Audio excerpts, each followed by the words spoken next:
ஈதுக்காக ஒரு special sweet kunafa சிம்பிளாக அவன் இல்லாமல் பேனை வச்சு எப்படி செய்கிறதுங்கிறது பார்க்கலாம். இதை செய்கிறதுக்கு குனாஃபா டோங்கிற இந்த பொடி சேமியாவில் செஞ்சால் தான் டேஸ்ட் பர்ஃபெக்டாக இருக்கும். 1/4 கிலோ சேமியா எடுத்து அதில் 100 கிராம் பட்டர் சேர்த்து நல்லா கலந்து விட்டு இதை 2ஆக பிரித்து வச்சுக்கோங்க.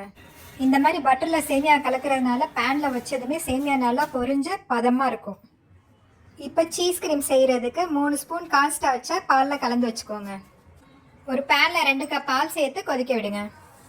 பால் நல்லா கொதிச்சதும் 1/4 கப் கண்டென்ஸ்டு மில்க் சேர்த்து கலந்து விடுங்க. இப்போ பாலை கலந்துக்கிட்டே கரைச்சி வச்சிருக்க கார்ன் மாவை மெதுவாக ஊற்றி விடுங்க.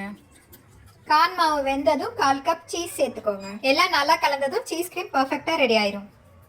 அடுத்து ஜீராவுக்கு 1/2 கப் சீனி 1 கப் தண்ணியில் கொதிக்க விடுங்க. இது மைல்ட் ஸ்வீட்டாக இருக்கும். நல்லா தித்திப்பாக வேணும்னா 1 கப் சீனி 1 கப் தண்ணியில் கொதிக்க விடுங்க.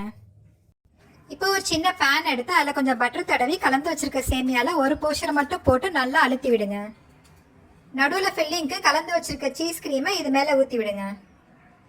எக்ஸ்ட்ரா சீஸி ஃப்ளேவருக்கு கொஞ்சம் சீஸ் ஸ்லைஸு மேலே சேர்த்துக்கோங்க. இப்போ மீதமுள்ள சேமியாவை இது மேலே சேர்த்து மெதுவாக அழுத்தி விடுங்க. ரொம்ப அழுத்தாதீங்க, அழுத்துனீங்கன்னா சீஸ் வெளியே வந்துடும். இதே மாதிரி செஞ்சு அவனில் வச்சும் பேக் பண்ணலாம். ஆனால் இப்போ நம்ம தாவாவில் ரோஸ்ட் பண்ண போகிறோம். டைரெக்டாக பேனை அடுப்பில் வைக்காமல் ஒரு தோசைக்கல் வச்சு அதுக்கு மேலே இந்த பேனை வச்சு ஒரு 7-8 நிமிஷம் மட்டும் தம் பண்ணுங்க.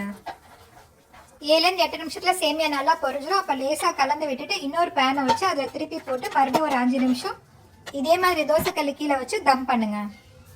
இப்போ ரெடியான குனாஃபா மேலே தேவையான நட்ஸை மேலே தூவிக்கோங்க. செஞ்சு வச்சிருக்க சுகர் சிரப்பை இது மேலே ஃபுல்லாக ஊற்றி விடுங்க.